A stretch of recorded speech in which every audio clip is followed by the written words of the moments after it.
Hi, welcome to my channel. I'm D Love. We're going to jump right into our second episode and question in our interview with the devil.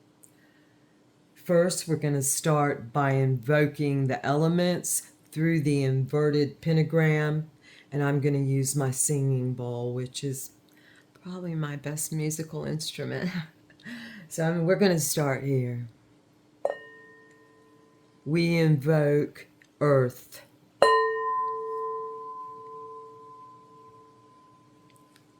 We invoke fire. We invoke water.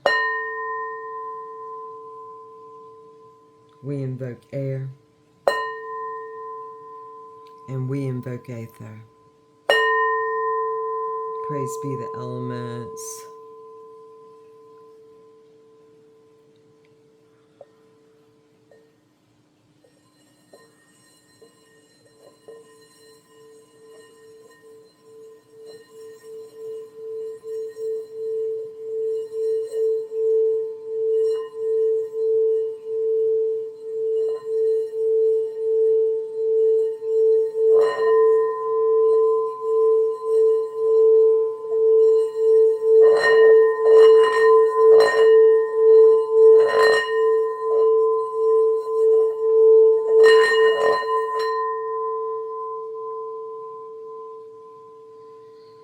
Hail the Great Mother. She had a great presence. The Great Mother had a great presence, a voluptuous presence in our last read. That was one of the main answers to our question about how are we doing in our developmental process. And I had the last 3 months in mind in that question. How are we developing? And it was impressed upon me to sum up this first read by bringing the star into the spotlight. And I'll go ahead and do that. And to remind us all what Crowley says, that we are stars. We're all stars. And at this point in our community, dreams are being formulated. And they're being formulated according to dignity and in varying degrees of desire. Some very clear, some not so clear, for varying reasons, innumerable. Again, we are all stars, and all we have to do is look towards the heavens that we see, that are within our view, to see how beautiful that can be when they're all up there together. So I was impressed to say that, so I did. So thank you for being here again. We're going to jump right into the symbology now. And today's symbology are the hand signals and gestures. There are many. That's a whole another probably podcast to get into. There's wide varying of degrees of disagreement within the occult communities themselves, and there always has been. So if you'll notice on these cards, we'll just use these as an example. On this card, again, all these have been credited already, but I'll mention again, this is a post 9/11 deck. If you'll notice on this card, he has his right hand down holding fire, and his left hand is resting but raised. And to me, indolence, the Eight of Swords is just, to me, arrogance and indolence all over the devil card here also. And also, I always think of the Sistine Chapel when I look at his hand, how just lackadaisical, how, he's just not that. You come to him is the feeling that I have from his just being and gesture. So that is somewhat of an epitome of a personalization or a personification of the card. So you guys Many of you probably know a lot of guys who look like that. I do. I'll say I've probably had a couple. Let me look at him. Yes, I've had a couple of boyfriends that certainly look like that. And it seems like I've seen them hold their arms like that. So I love the devil. May I say I love the devil? I've known a lot of devils in my life. I love Alan Watts, and he admits to being a rascal. And we're all rascals. Some of us are more Pan and Priapus than others and think things are funny. That some people think hurting others is funny. That's difficult to wrap your head around, but there's truth in it. Okay, the second card we're going to look at is Lon Milo DuQuette's Devil. Fairly traditional. On this one, he perches on a sword. Although, notice, his right hand is risen. There's also varying finger gestures. There's quite a few.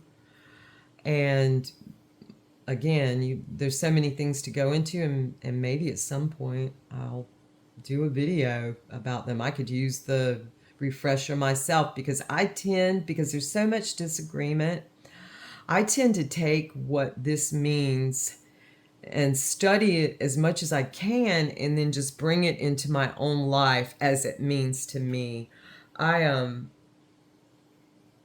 These pictures, I feel no fear in them, and so for me, I come from them at a place of practicality most of the time, because that is basically all I have to practice. I can look towards the known and the unknown, and as I practice the polarity, as I go to the devil and seek the polarity of that, then there's growth, certainly, but my process is much the same all the time.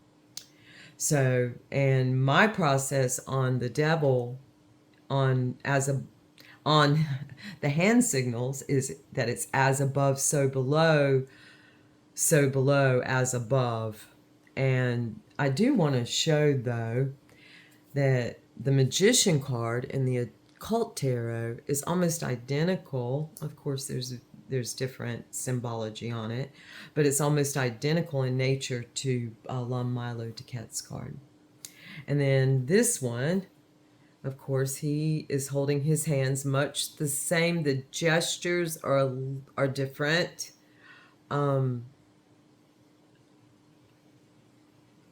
But again, right hand risen, left hand down. And to me, they all indicate as above, so below. And with that, I'm going to bring out the Kybalion. This was one of my first. It's by the Three Initiates. It's a Hermetic philosophy. It's a mysterious book. It was one of my first books of initiation. Highly, highly recommended and discussed. So I'm going to hop right to it and read about, there's 7 principles. I'm going to read the second principle, which is the principle of correspondence. And it's as above, so below, as below, so above. And it says the Kybalion. I'm going to go ahead and I'm just going to read straight through. This principle embodies the truth that there is always a correspondence between the laws and phenomena of the various planes of being and life. The old Hermetic axiom ran in these words: as above, so below, as below, so above. And the grasping of this principle, I'm going to read straight through, gives me the means of solving, gives one the means of solving many a dark paradox and hidden secret of nature. There are planes beyond our own knowing, but when we apply the principle of correspondence to them, we are able to understand much that would otherwise be unknowable to us. The principle is of universal application and manifestation.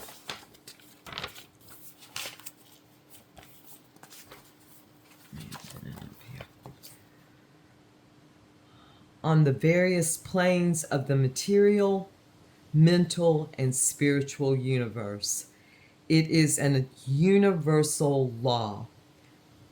The ancient Hermeticists considered this principle as one of the most important mental instruments by which man was able to pry aside the obstacles which hid from view the unknown.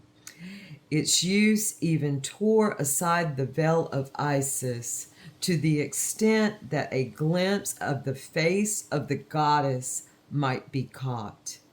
Just as a knowledge of the principles of geometry enables man to measure distant suns and their movements while seated in his observatory, while seated in his observatory while seared. He probably was seared. While seated in his observatory, so a knowledge of the principle of correspondence enables man to reason intelligently from the known to the unknown. Studying the monad, he understands the archangel. Okay. Again, that's from the Kybalion. All right. Next, we're going to hop right to the question. And I really pondered this question. It kept coming to me that it's of a nature of direction. It's a directional natured question, and which makes it a where question. And here's my question. I finally came to: where may we be, or are we being misled? Since we're dealing with the devil and asking him these questions, and since anything goes, of course being misled goes. We're misled constantly, it seems. My GPS has misled me. Okay. Well, we're going to go just jump right in, and I'm going to have to shuffle a little. They've been sitting on the table gathering energy, and we're going to incorporate the energy of this question. Where are we being misled? Where may we be misled? Show us direction. Show us the places that we're being tripped up, maybe. Not bound. We're not there yet. Tripped up. Show us, please. Okay.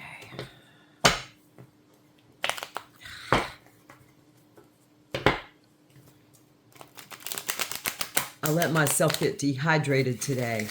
There's a place I'm misleading myself clearly because I let myself get dehydrated.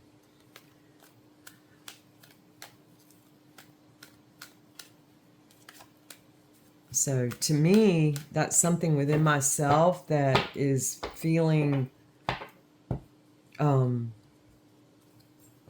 very tired, and it lets me know that my emotional self needs some rest, and so I have been giving myself that. All right, I think this is it. So we're going counterclockwise, and so the second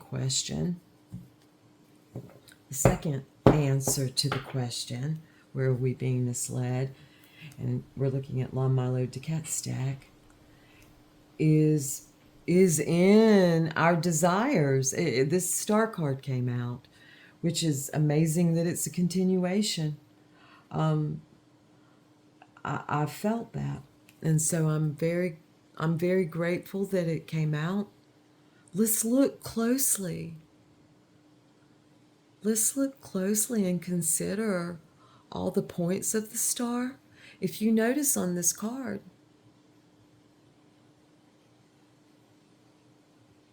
the 7-pointed star is also point down.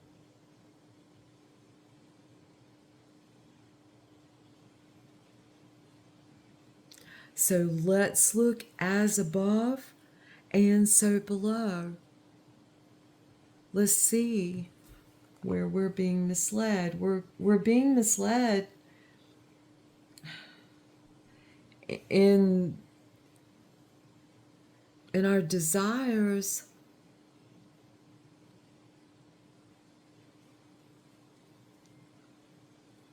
and it came to me to say it's a lack of self-love and understanding. Okay. Now why I feel so sad about this card. Maybe it'll come to me. Okay, we're going to put this one away till next read. And then we'll go to La Muerte. I think I did it different last time, but it really doesn't matter.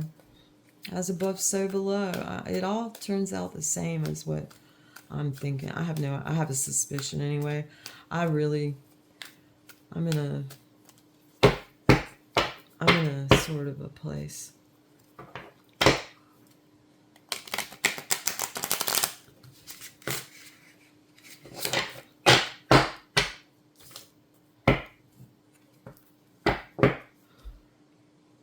There's the Chariot and the Page of Swords. We want some information. We want it fast. We want to know, where are we being misled? We're in this Chariot. We're in this community. And most of us feel compelled to be here clearly, or we would not be for various reasons, according to various dignities. And as a whole, though, where is the place within that we are misled? Where's the place within that we're misled? I'd love a jumper.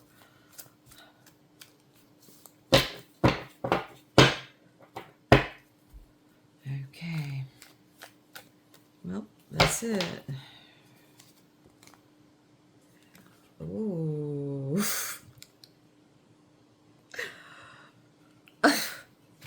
And we drew the Emperor. I mean, I would say we're being misled by tyrannical minds. Tyranny. I'm going to leave it there. Divine masculine. I would love to see the balance in my lifetime between divine masculine and divine feminine. We're going to speak next week, and I haven't devised the question completely yet, but next week is about the lovers and the choices we make that bind us, the contracts we make between our animus and anima, the state of them, where they are, and that's within. So that's going to kind of be next week. I just haven't gotten to the bottom of the question yet, but I will. Okay, next and last, and I'm happy about this, the timing on this read, fairly happy anyway. We're going to go to the Urban Tarot. I highly recommend this deck for anyone who loves Thoth and loves personifications sometimes. It's a really wonderful deck if you read for a lot of people, and especially if you read for a lot of people that you know fairly well. It brings out certain characters again and again. They all do, though. But this one, I just love to see the people, too. And I love to see New York. I haven't been back since 9/11, which I haven't been back in a long time. Okay, 2 cards came out. And they kind of go together. Where are we being misled? We're being misled in certain gatherings together. This is the abundance card, the Three of Cups, but it also shows celebrations. So there's being some things celebrated that perhaps maybe shouldn't be celebrated. I mean, this is these cards are answering questions. And then there's the Ace of Cups, and we're being misled in our own emotions and desires. It's not, cups are not just love. The Two of Cups is love, but they're emotions. So we're kind of foggy in our emotions. And if you look in the bottom of that cup, I mean, it's hard to discern what's there. So we, again, let's go back to the first card and say that it seems as though our desires and our emotions are clouded, and much of it is probably institutionalized bullshit that we've all been going through our entire lives, and for generations, ingrained in us and somehow.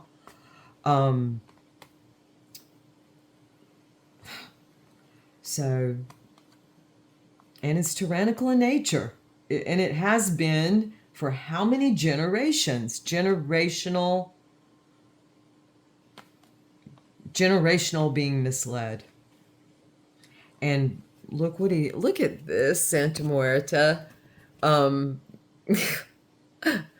Emperor. What kind of gun is that? Is that some kind of... Oh, and of course, he has a... He's holding a staff with a cross on the top. Look how he's sitting. I think he might have a peg leg, which indicates piracy. So it can go one way or the other. We'll see. I mean, we're gravitating towards the Great Mother. So I'm gonna I know one of my heart's desires, I already told you, and I'm just gonna really focus on seeing that come to be. If I want a conversation, let's say if I want a certain outcome with a divine masculine, if I want a certain outcome in this world as far as patriarchy is concerned, then I'm going to get my head around my emotions and and my conditioning, and I'm going to come to terms with it, and I'm going to know I'm going to ask for the thing that I really want and desire the most. I'm going to foresee it, is what I'm going to do. And the Ace of Cups also indicates when you see any ace, it always indicates a new beginning and the starting over process. So that's where we are in this read. We've got 2 questions done, and we're going to close up.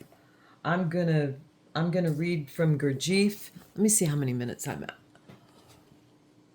Oh, I just cannot seem to do these things quickly. I'm at 23 minutes. I was hoping to do it in less than 20. Again, I'm reading from The Fourth Way. This is a bit of a sorties, but I felt it really fit us here in this question. And so I'm going to go ahead and just start with Upesky, and he's asking Gurdjieff a question here. Does understanding of an idea, and remember also, this got brought up in the Kybalion, like ideas and concepts and principles. Does the understanding of something or a term vary in relation to the degree of being? And then Gurdjieff answers, certainly. People understand according to their level, their capacity, not according to the meaning of things. My difficulty, this is Upesky, question, my difficulty is that no idea is completely clear to me. I know people that constantly say this, and I want to say, no idea is completely clear to me. Speaking of paradox, there's the set paradox, which I mean, I've spent way too much time on. And some things I just have to like step away from, and at some point in my growth process, the unknown will be the known. I trust that. I have to trust sometimes. Anyway, he says that was Upesky's question. My difficulty is that no idea is completely clear to me. Answer: it is impossible to make it clear with formatory thinking and words. People think they understand a thing when they give it a name, but they do not realize that this is artificial. Just naming is artificial. I love Gurdjieff. When you can feel a thing, and when you can verify it by higher consciousness and higher mind, then only can you say that it is really true and that it really exists. And schools do not deal with ordinary intellectual ideas. This means that these ideas, as for instance, the idea of self-remembering, are not clear without higher centers. For without higher centers, one cannot come to the truth. Schools are the work of higher centers. They give us something which cannot, we cannot, I'm going to start over, which we cannot attain by ourselves, because we can only use the ordinary mind. And the ordinary mind has definite limits and cannot jump over them. It can accumulate material, forget it, accumulate again, and forget again, and reduce the system to just nonsense by going too straight in one direction. So I'm going to stop here. This is a directional thing, as above, so below. And for me, if I do it on one side, I want to do it to the same capacity on the other side. And that also goes for as above, so below. If I reach my right hand up as far as I can, pointing two fingers to the sky, then I want to be able to reach my left arm down with the same intensity. To me, there is the balance, and the knowing and unknowing is as above, so below. It's the practice of it. So again, thank you. We're going to end by again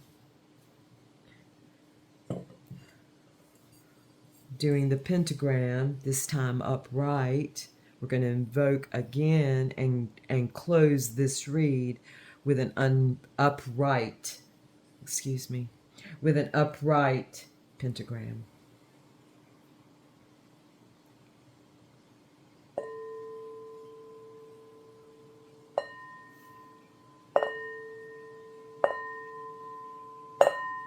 And with that, we invoke the elements.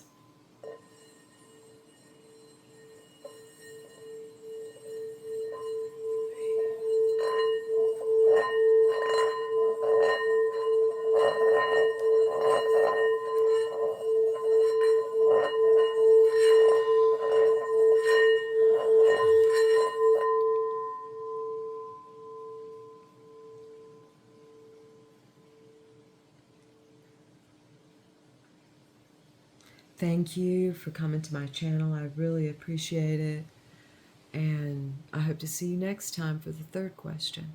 Thank you.